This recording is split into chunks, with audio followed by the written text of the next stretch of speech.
Okay. Good evening, everybody. Welcome to CXC 2020. My name is Jersey Drozd. I am the interim executive director of cartooncrossroadscolumbus.org. Thanks everybody for being here. So welcome to Charting Path to Comics with Faith Erin Hicks. Faith is here, and Faith is going to be participating in live Q&A after the presentation. I'm very excited for it. It's a great talk. I know that whether or not you are a fan of Faith's, whether you love Faith's books, and most of us do, or if you are somebody who is thinking about like, maybe this comics thing is for me, but where do I start? This is a great presentation for you. Before I say any more, though, I must say that Cartoon Crossroads Columbus is a 501(c) nonprofit organization, and our festival could not operate without the support of our sponsors, our generous sponsors, the Ohio Arts Council, the Greater Columbus Arts Council, White Castle, the Columbus Foundation, Able and Fiesel. We thank them so much for their support. So now the housekeeping stuff. So, oops. Did I want to hit present? Here we go. Okay, so like I said, welcome to CXC. And this is a presentation followed by Q&A, like I said, and you have been automatically muted by the host. That's me, and your video is off. So we are participating mostly through text chat, and I'll tell you how to do that in a second. And I should let you all know this presentation is being recorded, and it is being simulcast to Facebook, YouTube, and Twitch. The next slide is, how do you participate? Okay, there's two ways you can participate. You can participate in the chat, which is right there at the bottom of the screen. You could chat, just to the, to us, the panelists, or you can chat with the general participants. And you can also ask questions there if you want. And then there's the Q&A. And when you click the Q&A, why is there a chat and a Q&A? Well, because when you ask a question through the Q&A box, you can ask anonymously. So if you don't want your name read during the stream, you can post your question anonymously. But if you don't mind having your name read aloud by us when we're doing Q&A, you can just post that in the chat. So now, without any more business, let's go over to presentation. Here we go, everybody.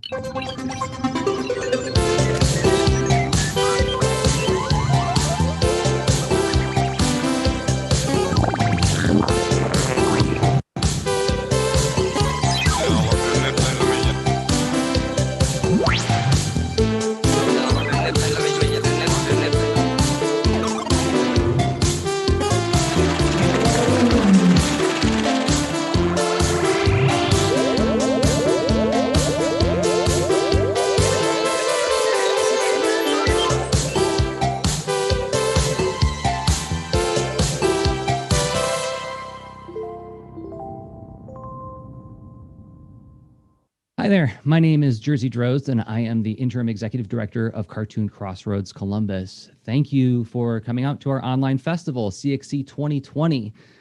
So glad to have you here for our presentation, Charting Paths to Making Comics with Faith Erin Hicks. Now, Faith Erin Hicks is the creator and co-creator of many books that we know and love. I mean, just to name a few, The Nameless City, Nothing Can Possibly Go Wrong, Friends with Boys, Pumpkinheads. She writes the Avatar: The Last Airbender comics series. She even writes prose fiction. Her debut novel, which came out last year, is Comics Will Break Your Heart. And her latest graphic novel, From First Second, is 1 Year at Ellesmere. So she's done a lot of books, and a lot of people love them. So why is that? I personally think that a big part of her book's appeal comes from the way she expresses her characters in her lives. There's something in the way she draws the eyes, the way she'll change the lines when big feelings are on the scene, or even the way like she'll zoom in real tight or pull back real far to give us just the right context to silently deliver like what this character is going through. So she knows how to write with images, and that raises the question, did she always know that? Is it like a talent? Is it just something that she was just born with, or is it something that she learned? If it's something she learned, how did she learn it? Well, if that question intrigues you, you're in luck, because tonight Faith is going to take us on her journey to becoming a celebrated author. And then she's going to share the process that she landed on over the course of that journey. And I think what excites me most about this presentation is that it isn't going to be a prescription. Faith is a storyteller, and she's going to share her story as a means to hopefully help you, those of you who want to make comics, to find and navigate your own path, because we each have our own that we have to go on. So now, please join me in welcoming Faith Erin Hicks. Hi, my name is Faith Erin Hicks, and I'm a cartoonist. That means I write and draw comic books for a living. So I have a presentation here for you guys, and it's basically about how I make comics, how I started making comics. I go through my process writing and drawing a graphic novel from the very beginning, the beginning of an idea to the finished published book. And I also trace my career from when I was drawing comics in first grade all the way up to my current graphic novel. So right here, we just have a little spread of some of the books I've had published at this point in my career.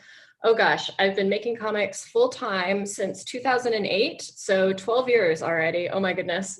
And I am currently working on my 15th graphic novel, 15 graphic novels that I have drawn. And about half were written by me and half were written by other authors. So done in collaboration with other people. But yeah, here's a spread of just some of my published work, and let's go on to the next slide. Okay, so these are the 5 stages of making a graphic novel. So it takes me about a year to write and draw a graphic novel from start to finish. So it's a very long process. And stage 1 is excitement. I'm like so excited for this brand new graphic novel. I'm so excited. I have all these amazing images in my head, and I can't wait to get these images out of my head and put them down on the paper in front of me. I'm so ready to draw this book.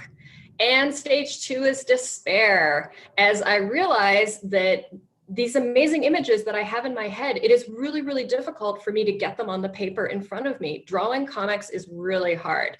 And even now, as someone who has been making them professionally for over a decade, I sometimes really struggle with interpreting these images I have in my head and getting them down the way that I want them to be on the paper in front of me. So yeah, I spend some time like weeping over my drawing desk and wishing I was a better artist, all those sort of things. And stage 3 is distraction. So yeah, drawing comics is a really long process. It's like running a marathon. And sometimes I can't help but procrastinate. I pretend I'm Godzilla. I stomp around my apartment. I like bother my cat. I do everything but the work. Because sometimes I just can't help it. I gotta procrastinate. And stage 4 is actually drawing the comic. So I sit down, I put my butt in a chair, I draw page after page. It's like trying my best to draw as fast as I can because those deadlines are coming and I got to get this book finished. I got to hand it into my publisher and get it out the door. And stage 5 is sitting back and enjoying seeing all of my hard work in print. I'm so amazed, this amazing book that I've made, my brand new graphic novel book baby. I hold it in my hand, I open it up, and this always happens. This always happens. This has happened to me 14 times for my 14 previously published graphic novels. I open my book and there's like a tiny mistake somewhere in the book. And it's not a mistake that you guys as readers would notice, but it's something that I notice. And I feel a little bit sad because my amazing, perfect graphic novel baby is not as perfect as I wish it was. So yeah, those are the 5 stages of making a graphic novel. In the beginning, okay, so I am going to take you through an amazing journey of seeing my art skills develop over many, many years of working very hard and drawing. I feel like sometimes people have this idea about artists that drawing is something that comes naturally to us. It's something that, it's this innate talent that we're just born with. It's not something that we work hard at. It's not, a skill that we have to hone from years and years of practice. And maybe there are people like that out there, but I am not personally that type of person, that type of artist. I'm someone who has worked incredibly hard over many, many years in order to develop my artistic skills. And yeah, I'm just going to show you examples of that. So yeah, this is like the very first comic that I drew way back in grade 1. And I was like a total horse girl. I loved horses. I rode. And the thing that I wanted the most in the world was my very own pony. So I literally made a comic about going to a stable and my mom bought me a pony. And yeah, these are drawings from, I think I was like 11 or 12, maybe a little bit younger. I don't think I was any older than 12, but this was when I started writing and drawing like my own original stories. And they would always be about like girls and horses or girls and unicorns. I really loved unicorns when I was like a nerdy preteen. I just thought they were so cool. They were like a horse, but magical. So, you know, a horse that could be like your very best friend and stuff like that. So yeah, I obsessively drew unicorns. So this is an example of the artwork that I made when I was, I think about 11 or 12. Okay, the dark years, the dark, very, very awkward years. This is artwork from high school. And this is a fan comic that I made way back in high school that is for this TV show called Mystery Science Theater 3000. And it's an older show, although there was a newer version of it that came out a couple years ago and is on Netflix. You can watch it there. But I loved this TV show when I was a teenager. And the entire concept of the show is it's this guy and he lives on a satellite and he has these two robot buddies and they sit and they watch terrible movies and then they make fun of the movies. And that's the entire show. And I was just like obsessed with the show and I loved it. So I made like this little comic about a girl who looks suspiciously like me going up to this satellite where this guy and his two robot buddies were, and I just would like hang out with them. So yeah, it's a little embarrassing to show you guys this stuff, but I hope it's encouraging because it'll show how far you can come as an artist. And I'd also like to say that if you're someone like, from the very beginning, I had all these original ideas that I wanted to create and I wanted to like write stories about my own original characters. But if you're someone who prefers to play in someone else's sandbox, like you prefer to tell stories about characters that exist within like the Star Trek universe or the Star Wars universe or the Mystery Science Theater 3000 universe, that is an absolutely valid way to start writing and drawing your own stories, building stories within someone else's universe. Oh, and this is the very first page of my very first webcomic that I posted online on the internet way back in 1999. So this is the dark ages of the internet. There was no social media, no Facebook, no Twitter, no Instagram, no YouTube, nothing like that. In order for you to have your own website and put like webcomics online, you had to like build a website and code it out of HTML.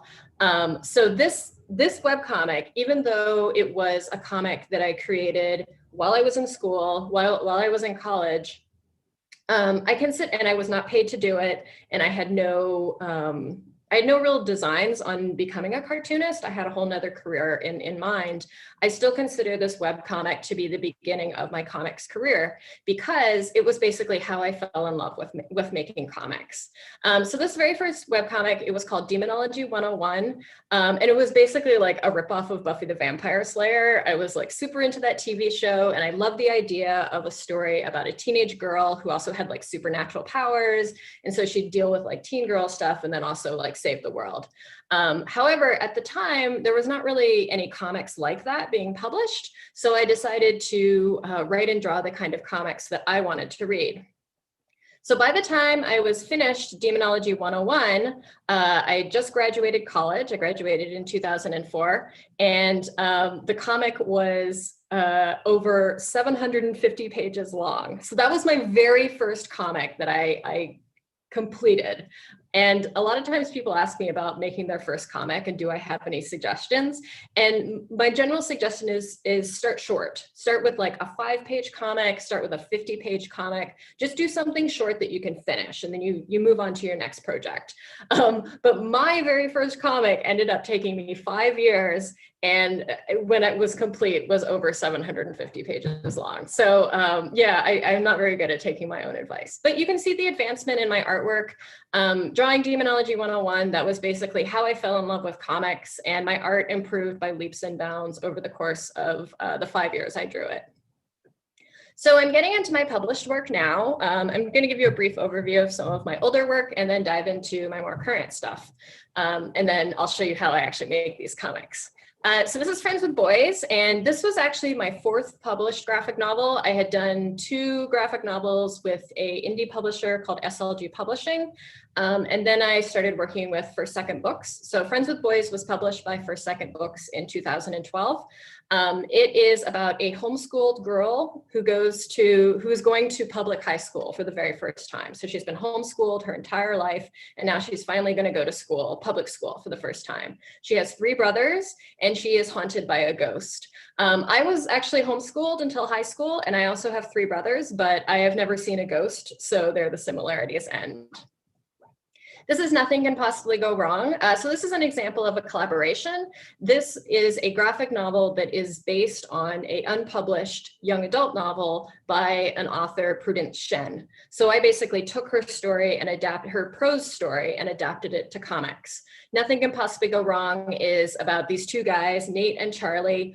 Nate is a nerd, Charlie is a jock. They've been friends for a really long time, and then they end up competing against each other in a high school election, and things go horribly wrong from there. It's very comedic, it's very over the top.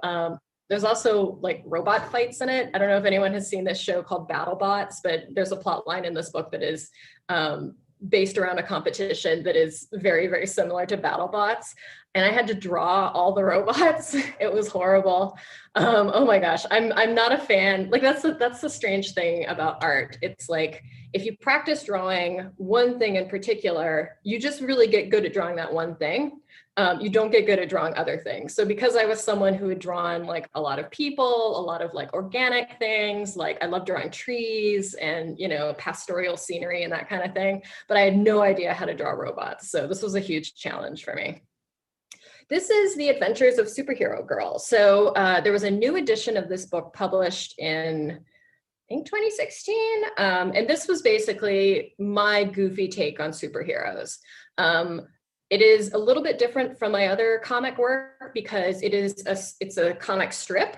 So it's like Hobbs or For Better, For Worse. It's, you know, it has gags in it. It is not a contained story that goes from, you know, page 1 to page 200. And Superhero Girl was just basically like me at the time. Like it was written and drawn a few years ago. I think I drew it from 2010 to 2012. And at the time, like I really liked the idea of superhero comics, but I was very frustrated with them. I wanted to see stories that were about like young women dealing with superpowers and, you know, the day-to-day life struggle. So Superhero Girl is very much like that. And it's also very, very silly. For example, so like Superhero Girl, it's like she has, her powers are she can jump over buildings that are shorter than 11 stories. She's nigh invulnerable, but she's kind of like a little bit ordinary in like the superhero department. Oh, and she also has a brother who is like much more successful than her.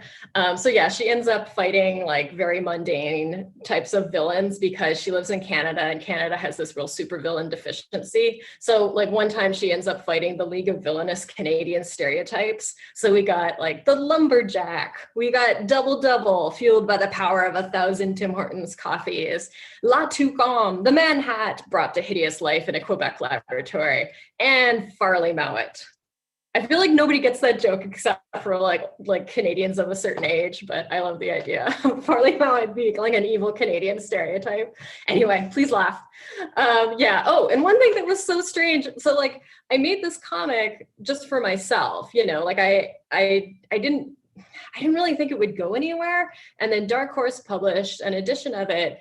And all of a sudden it won an Eisner Award for like best kids comic back in 2014. And it was just, I don't know, it was so strange and so wonderful. Superhero Girl is definitely like, for me, the comic that has succeeded in like astonishing ways, I guess. Like sometimes you send something out into the world and you think no one is going to like this except for me, and I just made it for me, and that's fine. But this has found a lot of readers and has resonated with a lot of people, and I just think that's wonderful. And kids really like it too because like it's funny and it's silly, so I love that. Okay, so now I'm going to dive into my most recent work. This is the Nameless City trilogy. So this is a real departure for me. It was my very first time doing a fantasy trilogy. I'd never done a book. I'd never done a graphic novel series. I'd never done like a series of books. Everything that I'd done before had been a complete story in one book. So this was a huge challenge, and I was so excited to dive into it. So the Nameless City is, it's a city within this fantasy world where there are these three nations, and they are constantly struggling with each other. And the Nameless City is a city that is in this world in a location that is very strategic. It is built around the only passage in this impenetrable mountain range, the only passage that ships can sail through to the river on one side and then the ocean on the other. So the city is like very, very important to trade throughout this world. And whatever nation controls the city becomes very, very wealthy. So as a result, these three great nations, they're constantly fighting over the cities, constantly struggling to control it. And then we have thousands of years of like immigration and conflict over this city. So as a result, the city's population is incredibly diverse, lots of different people living there, coming there to trade, to work. And it's something like I'm fascinated by immigration and by multiculturalism. I think it's it's the history of humanity right there. And I really wanted to create a fantasy story built around these ideas. And have it be about these two kids who come from opposite sides of the main conflict in the Nameless City, which is this idea of who owns the city, who can live there, who should be in charge of it. So we have these two kids, the girl Rat, she is a street kid who has been orphaned by conflict, and Kai, the boy, he is a member of the ruling elite. His family, his people are now in charge of the city. So he has a lot of privilege compared to Rat. So yeah, there's lots of like things that I love drawing, which is like running and jumping and action and like really, really complicated cityscapes. Oh my gosh. So many late nights just drawing like rooftops and bricks and things like that. And then, you know, the relationship between these two children who are growing up in this like very, very complicated political landscape. Oh yeah, so I want to talk a little bit about the influences for Nameless City. So I feel like this series was like me swinging for the fences. It was like I wanted to do the kind of story that I love the most in the world. And these are three examples of the kind of fantasy stories that I love the most. Bone by Jeff Smith, Avatar: The Last Ender, the animated series, and the incredible manga Fullmetal Alchemist by Hiromu Arakawa. And all three of these have incredible characters, really cool world building, and also really amazing fight scenes. And these were all things that were just so inspiring to me and something that I wanted to replicate in the Nameless City. So yeah, I'm going to talk a little bit about character design. So the cool thing about comics is that because they are a visual medium, you can have your character design or how your character looks say something about who they are as people. And that's something that I really strive for in my work. I want my characters to be identifiable by how they look. So I did like so much sketching and so many different drawings of Rat and Kai, the two main characters in the Nameless City, before I settled on their final design. So these are like some of the sketches. So Kai, for example, he is a member of a very specific culture. They're called the Dao Nation, and they are very militaristic. And he's also in the city for the very first time to meet his father. And he's basically like a junior cadet. So in the army, so he needs to wear an outfit that identifies him as a member of that culture, of that society, and then also look like a little bit militaristic. In contrast, Rat is an orphan. She is someone who does not have parental oversight, and her outfit should basically reflect her multicultural upbringing, and then also the fact that she's probably like scrounged it up from different locations. So yeah, and made it herself. So like yeah, like this is probably like 0.01% of all of the sketches I did of these characters. I kind of went a little crazy. And here's how they look in the book. So as you can see, oh, can I go back? Oh yeah, all right. As you can see, they look very different here. And then this is the final design for book 1. And then they have new outfits in book 2 and book 3. So yeah, and I also want to talk a little bit about using reference in your comics. I feel like sometimes people have this idea about artists that everything we draw comes from our head. And if you can't like pluck these images out of your brain and put them down on the paper in front of you without using reference, then you're no kind of artist. But that's really not the case. I use a lot of reference in my work, especially for something like Nameless City. The setting of the Nameless City is very much inspired by Central Asia, especially China in the 13th century. So I spent a lot of time going online, researching how to draw these buildings, how to authentically portray a city that was very multicultural, so has lots of influences from outside countries, but then also is still rooted in that particular culture. And I didn't want to assume that I knew ahead of time what this type of architecture would look like. So my advice is, if you're struggling to draw something, look at a photograph of it. That's what I do all the time. For example, even though now in my career, I'm very comfortable with drawing people, sometimes I still struggle with drawing hands. Like, hands are really, really complicated to draw. So like every now and then I'll just be like, oh, how does this hand work? So then I'll go and like maybe take a photograph of my hand as reference with my phone. And then I have that photo on my phone that I can use to draw from. So I highly encourage people to use reference in your work. It gives your drawing a sense of place, a sense of substance. I highly endorse it. Oh yeah, so not only do I do original comics, but I also, original comics being like, I create the world, I create the character, but I also do licensed comics, which is me doing comics based on someone else's creations. And I am the writer for Dark Horse's Avatar: The Last Airbender comics. So yeah, after doing Nameless City, which was my own homage to Avatar, which is one of my favorite TV shows of all time, I got hired to write Avatar comics. And, it's something that is just so amazing. And I don't know, I can't believe that I get to make comics based on my favorite TV show. So Avatar is a collaboration with an American artist, Peter Wortman. Peter is wonderful to work with. I love him as an artist. I just think he's so skilled, so talented. And then also he is a really awesome collaborator. He's a really good guy to work with.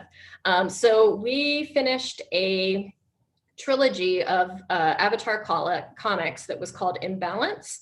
And Imbalance has been just collected into a giant library edition, it's called, a giant hardcover, and that is available wherever books are sold. So yeah, I really hope you enjoy my Avatar comics. These are set after the events of the show and also continue the previous Avatar comics that were done by Jean Yang and Guri Huru. And there are, I think, 5 collected editions of graphic novels that Jean and Guri Huru did. And then Imbalance is the 6th one. So I highly recommend checking out both Jean and Guri Huru's comics before you read ours. And this is my most recently published original work. This is Pumpkinheads.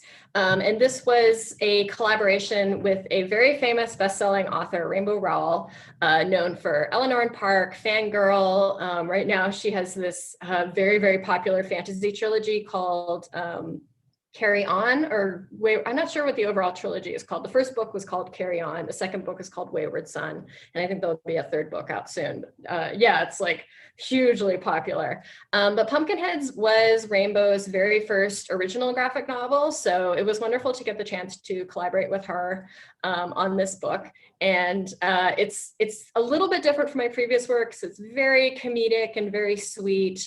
And it's about these 2 teenagers, these 2 friends, and they're seasonal friends. They really only see each other when they work at this pumpkin patch over the Halloween holiday. And this pumpkin patch is just amazing, and it's full of all these incredible pumpkin things and incredible food. And this graphic novel traces their adventures that they go on the very last night that they're working at this pumpkin patch, and then they're going to go away to college. So yeah, it's friendship and romance and comedy. It's very, very sweet. And yeah, this one came out last year from First Second Books, and it was actually on the New York Times bestselling list, which was the very first time I've ever had a best-selling book. So that was really exciting for me. But yeah, by all means, check out Pumpkinheads. Okay, so I'm going to dive into collaborating with artists. So I just wanted to compare how I work on an Avatar script versus how I drew Rainbow's script that she wrote for Pumpkinheads. So for Avatar, it's fairly straightforward. When I write scripts for an artist to draw, I like doing panel breakdowns. If I worked with an artist who wanted to do their own panel breakdowns, I would certainly be open to that, but this is how Peter and I work. So I basically, each page will have a breakdown. So it will say page 1, panel 1, and then I will describe what goes on in that panel. So Peter can then interpret it visually. And then I will add any dialogue that needs adding. So Rainbow's script was a little bit different. So like my request to her was write the script and let me do the panel breakdowns, because then I can bring like my expertise as a cartoonist to that. And she was very generous and agreed to do that. So basically what she wrote was a screenplay. So then I took that screenplay and I made these incredibly messy comic thumbnails. So you can see like on the left is the original script from Rainbow. And then on the right is my very, very messy thumbnail of that page. And I'm just basically like taking her words, visually interpreting them and jotting down like a rough blueprint of what the comic page will look like. And then once I had like this very rough blueprint, which nobody else sees but me, I typed up the script based on that blueprint and pretty much like copying and pasting and like dropping Rainbow's original screenplay into a comic script. So yeah, this is what the script looked like basically. So I was just like breaking it into panels and adding the dialogue in. And yeah, I didn't change anything about Rainbow's original script. I just took it and adapted it to the comics format. Okay, so now I'm going to get into the more nitty-gritty of making comics. A lot of times people ask me, what do I use to make comics? Like, what are my tools? I love talking about my tools. I am not, like, I know I see like very annoyed cartoonists being like, don't ask me what pen that I ink, don't ask me what I ink with, because that's like, I guess it can be like a reductive question. Like it's like the pen makes you, the pen is special, not your skill. But for me personally, I really love talking about my tools. So I will not get mad if you ask me what pen I use. But these are just like all of the tools that I've used like over the course of my career. Like I switch up my tools sometimes, I find new tools. I love talking to other artists about their tools. So sometimes all of the things that I use now as a cartoonist, these are things that were recommended to me by other cartoonists. So I don't know, I love talking about my tools. So this is the process of writing and drawing a graphic novel from start to finish. So in the very beginning, I got my idea. It's developed in my head for many years. I'm super excited about it. And then once I have my idea and I have a general idea of what I want this graphic novel to be about, what the story will be, what the story beats are, I sit down and I basically do a thumbnail draft of the entire book. And it's very, very rough. It's just basically an overall blueprint of what the graphic novel will look like.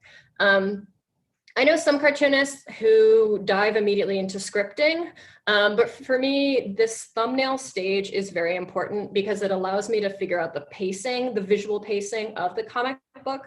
Like for me, comics are a combination of art and writing, and I personally feel like one should not take precedence over the other. So doing this thumbnail draft allows me to find that balance. So here's what my thumbnails look like. I do 2 a page, so like an open book. So this on the left, that is thumbnails from Friends with Boys. And that was actually way back when I just did like 1 thumbnail per page, and I don't do that anymore. Now I do 2, like the book is open in front of me. So on the right are thumbnails from Nothing Can Possibly Go Wrong. And I would write the dialogue in by hand and just number it so it would correspond with the character that was speaking in each panel. So as you can see, they're super messy. They're like less than stick figures. And it's just me figuring out the pacing, the development, the visual flow of this graphic novel.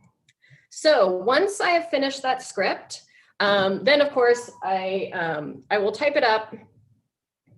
Then of course I will type it up and hand it into my editor, and we go back and forth and she gives me notes and that kind of thing. After that script has been approved and it's ready to draw, I will sit down and I will start drawing this comic. So penciling comics, that is the most time-consuming part of the process. It could take me like, I don't know, it could take me like 6 to 8 months to pencil a graphic novel. That is the part I find the most stressful and the most exhausting.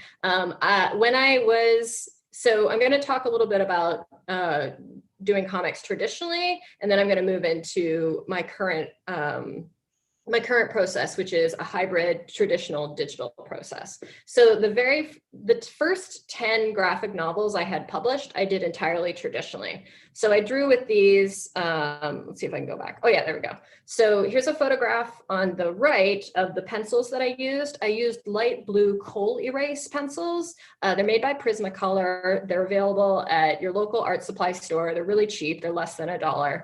And I started using these pencils when I went to college. I went to college for animation.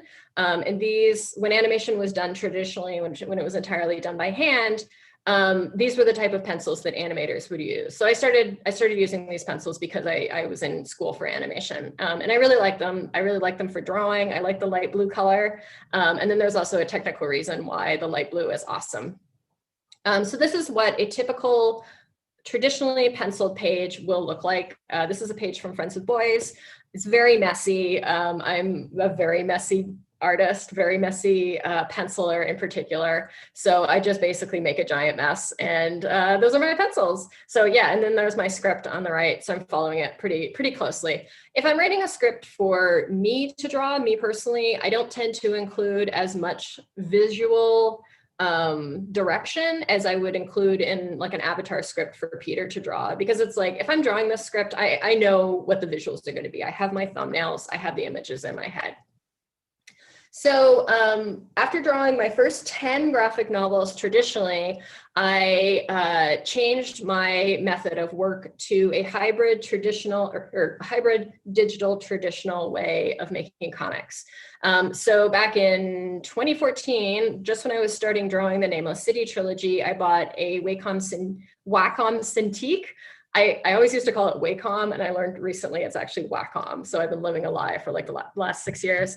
But I brought myself a Wacom Cintiq, and it's basically a giant computer monitor that you can draw on using a digital stylus. And I downloaded these amazing drawing brushes from this website called friendin.com. And I draw in a program now it's called Clip Studio. It used to be called Manga Studio back when I started using it. It's an amazing sketching digital art program. I highly recommend it, and it is super cheap. It is like less than $50 just to own it outright, like not a subscription. You don't have to pay monthly. You own it outright for like $50. It's awesome. I highly recommend it. And the reason that I switched to this digital process for penciling was I just wanted to be faster. You know, like drawing comics is very laborious.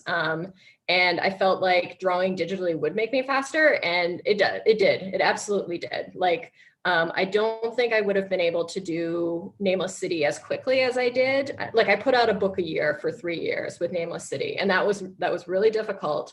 But I did it, and I definitely would not have been able to do it if I was not digitally penciling.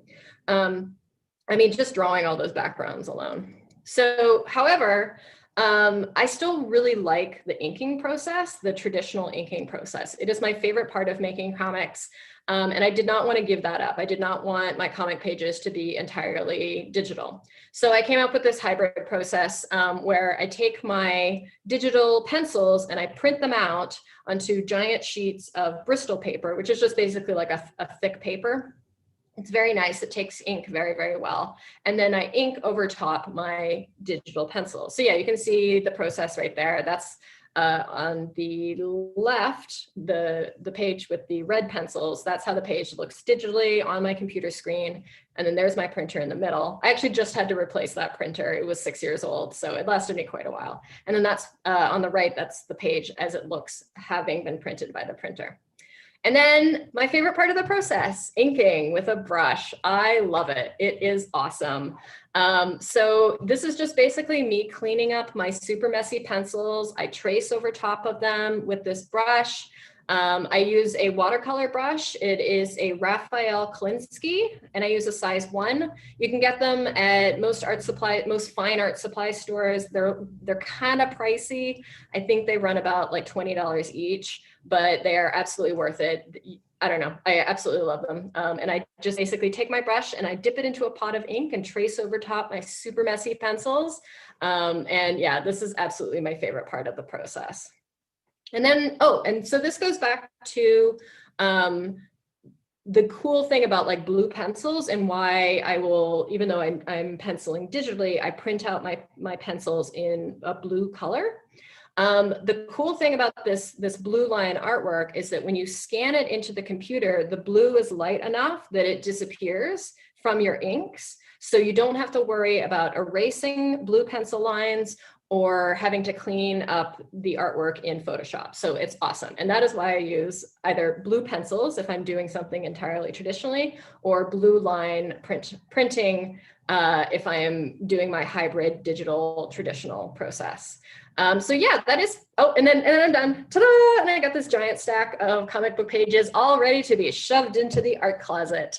Yeah, pretty much every comic book artist I feel like has a closet that is just piled full of comic pages, and it's terrible. Yeah.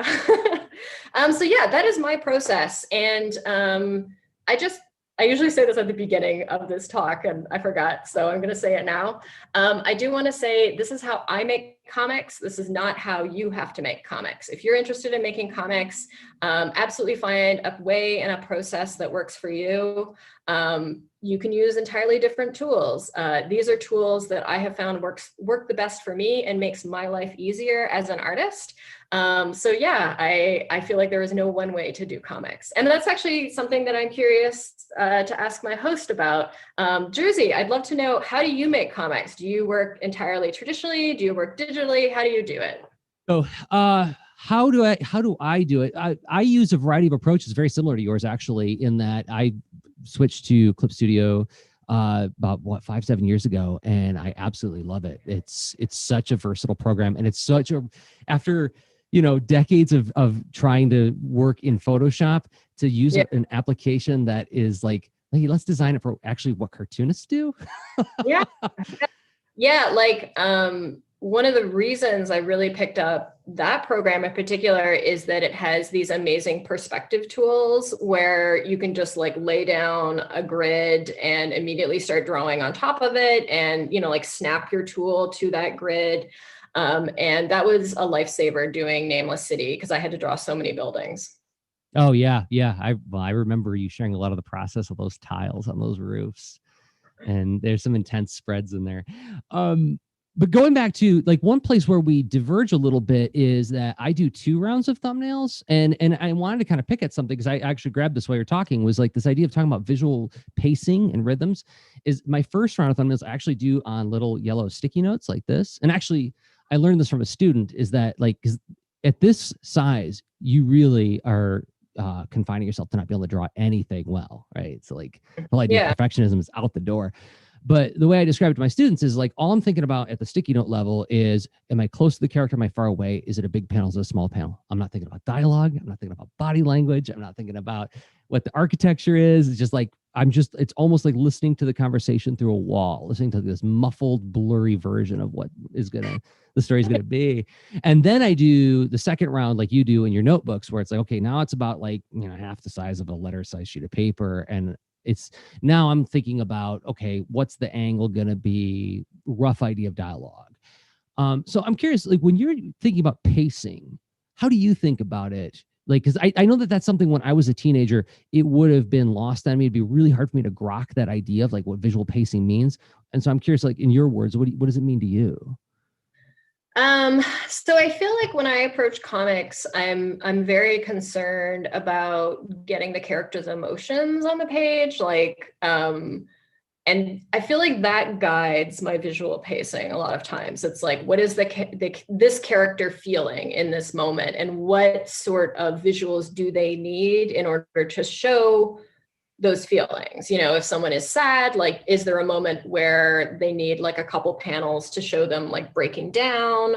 Or if a character is angry, how do we show the build to that? Or is it something that happens like really, really quickly? So it's like one panel, they're like starting to simmer, and then the next they're just like flying off the handle or something like that. So that I would say is my number one concern. I feel like like I don't know, like I feel like I'm not a pure artist. Like I'm less concerned about beautiful artwork on the page than I am about the emotional storytelling. Like that is my approach to comics. And that's the thing, that is my number one concern in comics. I would rather have a page that shows like, yeah, the character's emotions on the page rather than, I don't know, like strikingly gorgeous artwork sometimes.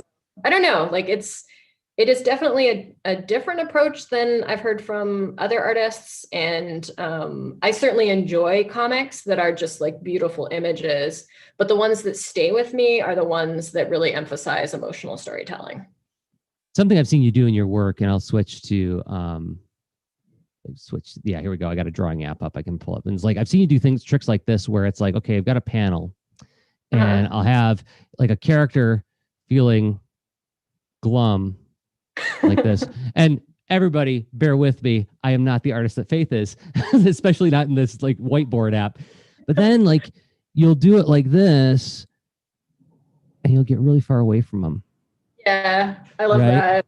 Yeah. And like the one on the right hangs in your head more because, oh, now they're really alone. They're all alone, you know? And like, and maybe they're not alone in the room, but they're alone with whatever they're feeling in that moment. And so it's like, I think about like with the kind of storytelling you do, I like this idea of like you saying like, well, maybe I'm not going for great art. Maybe what you're going for is like visual poetry, right? Where it's really about the inner life and the simile and the metaphor and the figurative approach to communicating with images. Yeah, I'd buy that.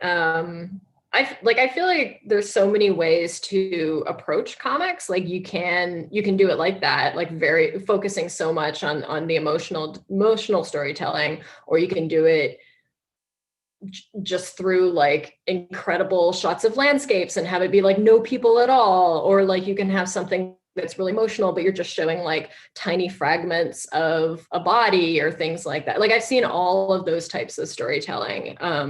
And that's something that I really love about comics, that it's such a versatile medium, you know, and there are so many valid ways to approach storytelling. And I feel like I learn the most from cartoonists who do it really differently.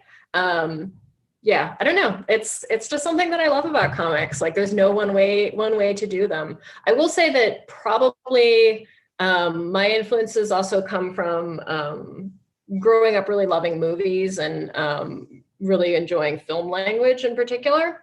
I'm sort of less into film now. Now I'm more of a, I don't know. Now I read more books, I guess. I don't know what you'd call that, literary fan or something like that. But yeah, like I grew up like really loving movies and really, really enjoying visual film language. And I do feel like that gets put into my comics a lot.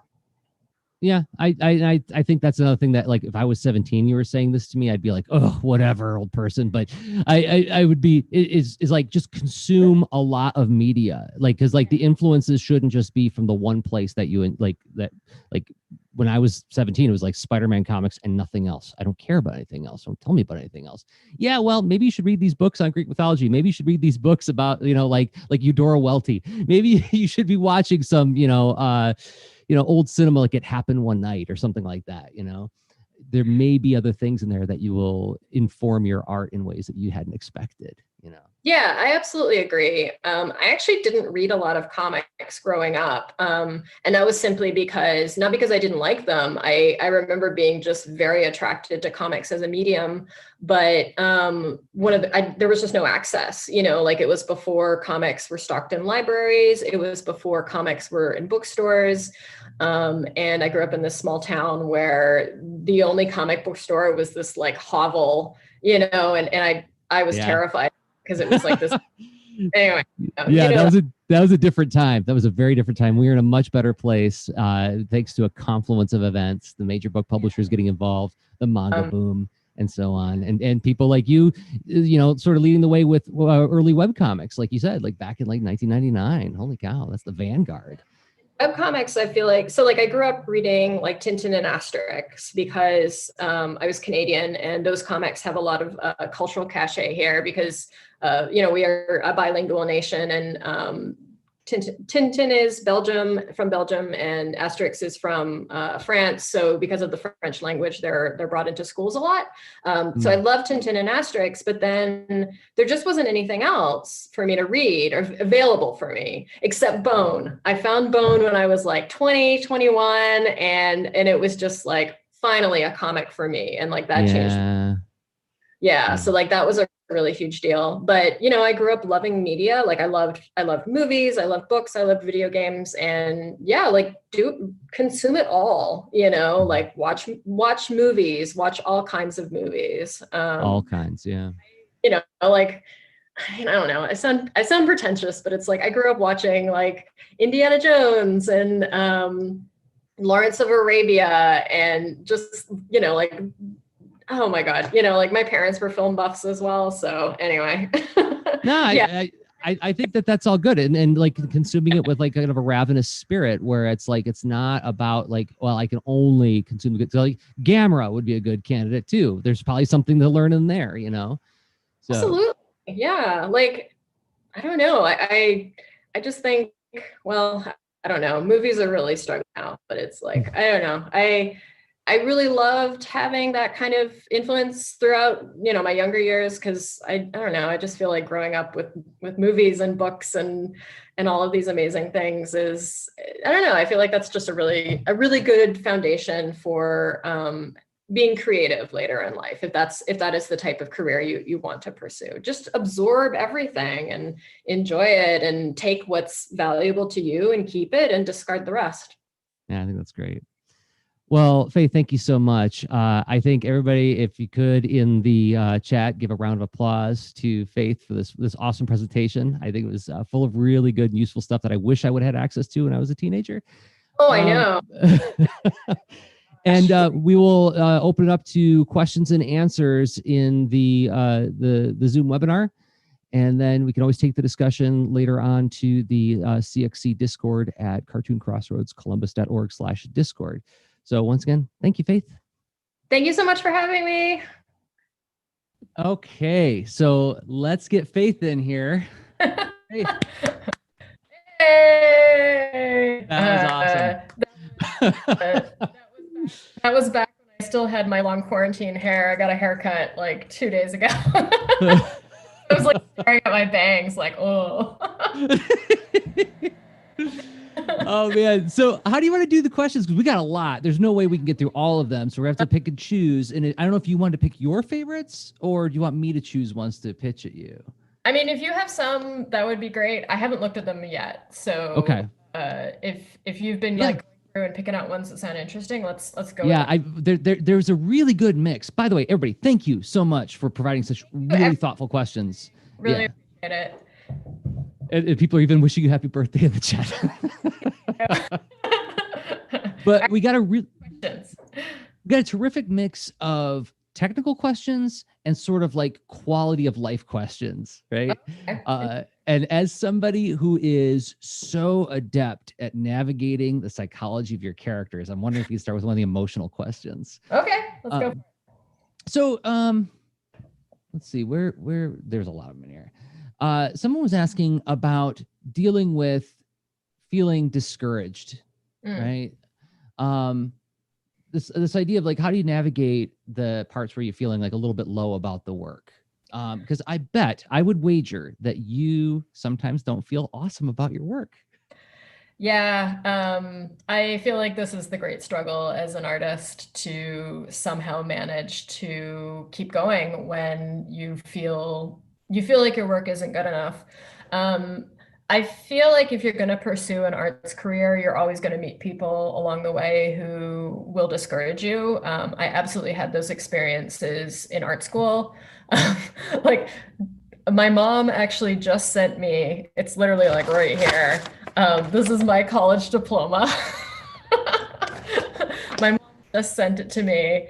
And my experience, like I went to art college. I did a 3-year animation program at this like very prestigious animation school, and it was a very discouraging experience. I nearly quit drawing after I graduated because I was just so discouraged, and it felt like all of the hard work that I put into it, I wasn't I wasn't seeing great results. And then even worse, it was like people didn't seem to acknowledge that I was working really hard. They were, they were just looking at the work that I was producing and saying repeatedly, "You're not good enough." Um, so yeah, that is absolutely hard. I found that the things that got me through those stages of my life was to do work that was just for me. And that was actually where comics really helped me. The cool thing about comics is one person can do a comic. One person can draw and write. And I took a lot of solace from putting my work online. And this was a long time ago. This was like maybe 10 years ago, and the internet was much smaller and much kinder as well. But people were, with very few exceptions, very lovely to me online and very encouraging of my work. And that was something that I kept very close to my heart. So even though I was having, in the real world, people in positions of authority, art school teachers, directors on animation projects that I was on, actively discouraging me and telling me I was not doing a good job, my art was not good enough. People on the internet liked my comics. And that's wonderful, it was. But I do want to emphasize, like, I did these comics for me. Like, I didn't do them to get attention or anything like that. I did them for me. And that's what I would say. Draw for yourself, draw stories that interest you, spend time with characters that you created that belong to you. And it can really help get you through those challenging times. Yeah. I think that's there's a purity of motivation in that too, that like it's that protects you from getting lost when you are making something that's just for you, right? Yeah. And I would just like to say, every successful artist has a story, has dozens of stories about people not believing that in them and telling them that they're crap. Like, every successful artist has that story. So you too can become a successful artist with that story.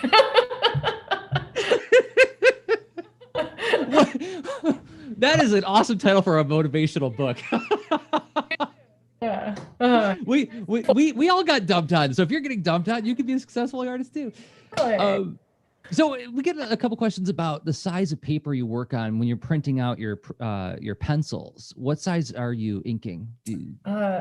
So my original inks are, the page size is 11 by 17. No, yes, 11 by 17 inches.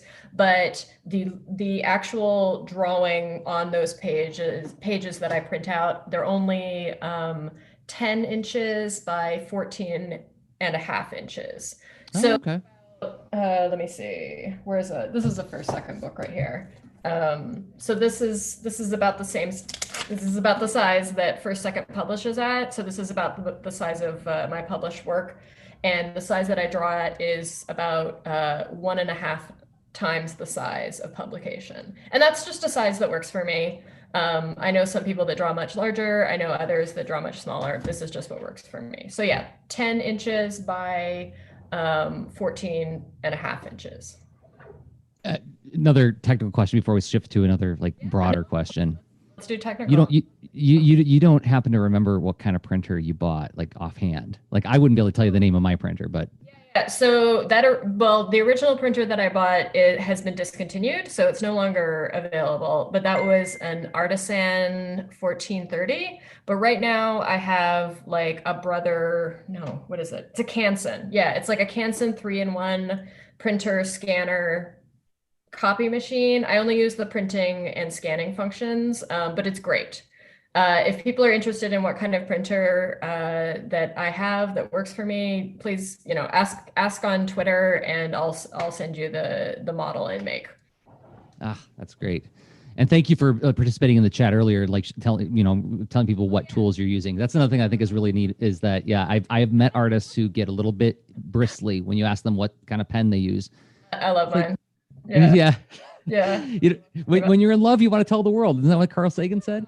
And like, absolutely, I feel like tools don't make the artist, but finding the right tools makes your job easier as an artist. So it's like, if I can, so happy. Yeah, if I can make someone's job easier, and because like for me, I really struggled with inking until I found brushes, and then it was like, oh, this is for me. Yeah. Yep. All right. So now we have Greta, who is watching live, who is 10 years old. Hi.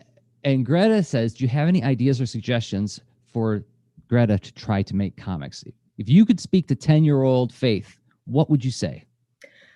So Greta, one thing that I really love doing is I love making comics about things that happen to me in my daily life. So sometimes I get invited to schools and to talk about comics. And so sometimes I go and talk to like a bunch of sixth graders about making comics. And I love to do a demonstration at the end of my talk that is just doing very simply a 3-panel comic with a volunteer. One of the kids volunteers to tell me about their morning. So like I draw one little panel of, the very first thing that they did in the morning. So, they're waking up and then I ask them, what's the next thing that you did? And the kid will say, oh, well, I ate breakfast. So then I draw a panel of them eating breakfast. And then I say, well, what's the next thing that you did? And they're like, oh, I went to school. So then I draw them, sitting with their mom and dad in the car driving to school. And that is something that I really enjoy. Like I love making comics about just things that happen to me in daily life. And it's like, like make a comic about you and a friend hanging out, or make a comic about you going with maybe one of your parents to the grocery store or something like that. And, try and explore creatively a way to make that journey like super interesting and super fun. So I really love drawing on real life in order to make comics. And lots of cartoonists I know, they make diary comics, like detailing their lives, their daily lives. And I think that's a great way to get started because you don't have to worry about like creating characters or doing world building. You just, drawing from real life. Oh, that's great. Yeah, I wish 10-year-old Jersey could have heard that. So I wish do you have time for, because like they're so fun, like doing like little 3-panel comics with like someone who's 10 years old, and it's just so much fun. Greta, if you do that, will you share them with us eventually? That would be great. Yeah, do like a 3-panel comic about like the first 3 things that you did this morning, Greta. Oh, that's awesome. Okay, do you have time for one more? Yeah, of course. Yeah. Okay. Well, we're over time a little bit, and I just wanted to, respect your time. No. There's just a lot of excitement in the room right now, and there was a lot of material that you covered in your awesome presentation. So Brandon asks, being someone who's done both webcomics and long-form print comics, are the challenges of both relatively the same to you as far as working on a sustained project over time, or are there challenges unique to webcomics that you don't really encounter when making graphic novels? Oh yeah, absolutely. Like with webcomics, so I haven't done like a regular webcomic in many, many years, but I know from my past experiences doing webcomics, and then from what I've seen, what I've heard from my friends who make their living doing webcomics, like the audience element is a very big part of making webcomics. So it's like you're constantly, like when you do a graphic novel, it's basically like you go into the woods and you work for a year, and then like you come back out and you're like, here's my graphic novel, I hope you like it. With webcomics, it's very different because like you're posting possibly 5 times a week, possibly once a week, and you're getting audience feedback. And like I know for some web cartoonists, it's like sometimes that will change, like possible future storylines in their webcomic because of how the audience reacts. And with graphic novels, it's like you already have your idea, your idea from start to finish. And then you finish it and you send it out into the world and you hope that people like it. So yeah, like with webcomics, it's like, yeah, everything is created live. And then, like you're getting this direct feedback, which I think can be really, really great and really special. I also think like if you're someone who tends to be a little anxious, like I do, it might potentially drive me crazy, because I'd just be so nervous about how an audience would respond. Like, I don't know. I don't know how, like, like I follow like Jeff Jocks online and he does questionable content and like his audience is so huge. And I don't know how he does like storylines and then just like sends them out into the world and people will like they're reading the storyline as he's writing it. So it's like, it might be halfway through and people are already like trying to guess like what's going to happen next. And it's like, I don't know. It seems. Yeah. How do you keep that from affecting you? Right. Like, yeah, I've heard this from like mystery writers who like release pieces of their mystery novels online and they're like, serialized. Yeah. Yeah. And then it's like, you just like put like 1,000 people on the case to solve your mystery. So they often will figure it out. I mean, I Yeah. feel like that's also come up with television. Like I think there's a really famous instance where, you know, that serial killer show Dexter. Like there was one season where like a bunch of people on the Reddit Dexter forum guessed the end of the season, like after like watching the first episode. So the TV writers were like, "Oh, what now?" So yeah. I mean, it's human nature to want to discuss things, but yeah, I don't know. Yeah. I would feel like I personally I enjoy both actually. Like I love serialized television and serialized storytelling, but I also love just sitting down and like reading an entire thing in one sitting. Oh man. Yeah. Yeah, me too. Yeah. And I've done webcomics and I've done, published work where you sit on it for a year, and it's the workload thing is totally the same. It's just a matter of like the rubber's meeting the road earlier on when you make a webcomic, which can be, like you pointed out, pluses. There's trade-offs. I guess that's the way of thinking about it. There's trade-offs. Yeah, like working on a graphic novel can be really isolating. Like I sometimes post little snippets on social media and stuff like that, but the reality is, this is paid work for a publisher, so I don't feel comfortable posting like, large chunks of the work online. And it can be kind of lonely, because it's like you're creating this thing and you hope that people like it, but you don't know if they will. Yeah. No idea. Yeah. So, I want to respect your time. We've gone well over, but it's quite all right. No, I'm just scrolling through some of the Q&As. There are some of the comments. They're really interesting. Sorry, continue if you have one. Oh, I was gonna say that you're gonna be in the CXC Discord on Monday, the 5th. Yeah. So I should check. Yeah, you can find it in the schedule at cartooncrossroadscolumbus.org/schedule. Faith is going to be doing a Discord stream and hanging out. And given the popularity of tonight's event, we might have to have, because Discord has a limit on how many people can watch the stream, we might have to have like an overflow room. But yeah, you're gonna be around for another half hour during the show this weekend. So people, if they have more questions for you, they can take it there too, right? Yeah, that'd be great actually, because I always get a little nervous when I'm like drawing for a stream or something. So to have questions to answer, then by all means. Well, let me like maybe answer one. Okay. Out of the Q&A. Let's see. Oh, someone. Let's see.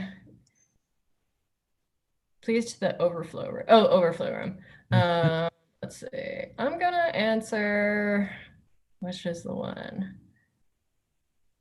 What? Oh, I'll do this one because I'm always interested in like the financial ones. Where have you found you get the most income from? Creating your own work or collaborations? So about half of my graphic novels are collaborations with writers or artists. And I think if you want to have a sustained career as a cartoonist, like working on comics, I think it's good to do both. I think it's good to make yourself invaluable and to like really emphasize that you have your own voice in comics. So write and draw your own stuff. But I mean, I don't know how other people are, but I can't come up with like brand new ideas every single year. So being able to collaborate with someone means you can produce more work, right? Because it's like, I don't have to come up with a brand new idea. Someone else can write that story and I can draw it. So I would say do both, like absolutely do both. And then that has really allowed me to have a sustained career in comics. But yeah, like my most popular book, the one that has earned me the most royalties, has been Pumpkinheads. But that's to be expected, as it is a collaboration with, a very, very popular young adult author, which is great. So yeah. So that's another tip, is like partner with a very popular young adult author. Find a selling author and draw their book, then heck yeah. Faith, thank you so much. I think it was a delightful presentation, and thanks to everybody who showed up into the live stream, in the Zoom webinar, and in the live stream everywhere else.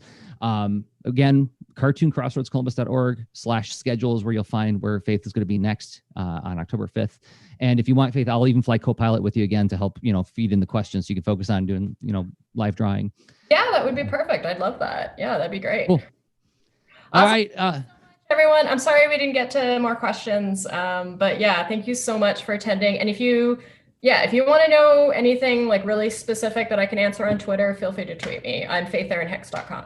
No, just like at Faith Erin Hicks. There we go. That's All right. Thanks, everybody. Good night. Bye, guys.